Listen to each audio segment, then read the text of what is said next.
Another day, another basketball stories na naman ang pagkukwentuhan natin.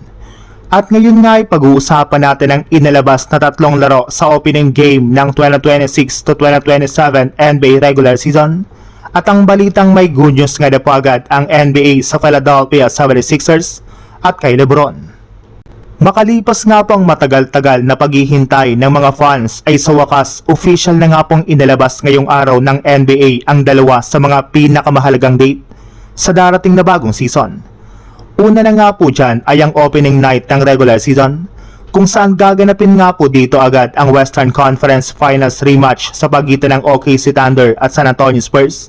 Kasama rin naman nga po dito ang bakbakang Detroit Pistons at Boston Celtics.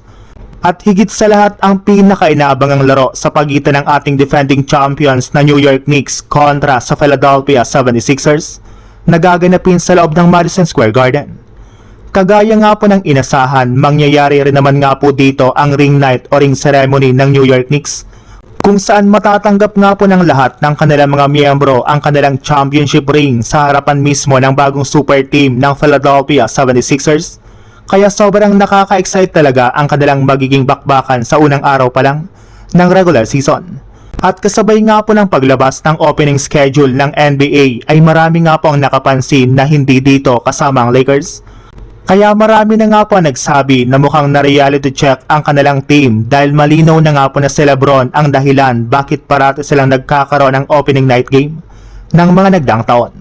Sa ibang balita naman, malinaw na nga po na hindi talaga nagbibiro si NBA Commissioner Adam Silver. Matapos nga po nitong sabihin noon na hinihintay pa nga na po nilang pumili si LeBron ng kanyang bagong team bago sila gumawa ng schedule para sa darating na 2026 to 2027 NBA season. At ilang linggo lang naman nga po mula nang piliin ito ang 76ers, ay tinapat nga po agad sila sa ating defending champions na New York Knicks sa mismong opening night at ring ceremony na siyang ikinatuwa dito ng napakarami mga fans. Bukod rin nga po dyan, magkakaroon rin naman nga po si LeBron ng home game debut kontra sa dating team nito na Cleveland Cavaliers sa pangatlong araw ng season. At pagdating naman nga po sa Christmas Day ay magkakaroon rin naman nga po sila dito ng napakalaking laro laban sa Los Angeles Lakers sa lugar mismo ng Los Angeles. At lahat nga po ng mga iyan ay ipapalabas sa national television at siguradong i-hype at pag-uusapan talaga ng napakarami mga fans at NBA analyst.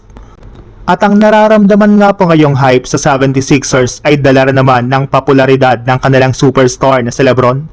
Since hanggang ngayon nga po ay siya pa rin naman ang maituturing na face of the NBA sa kabila ng kanyang edad at kahit lagpas 20 taon na nga po siyang naglalaro sa loob ng liga.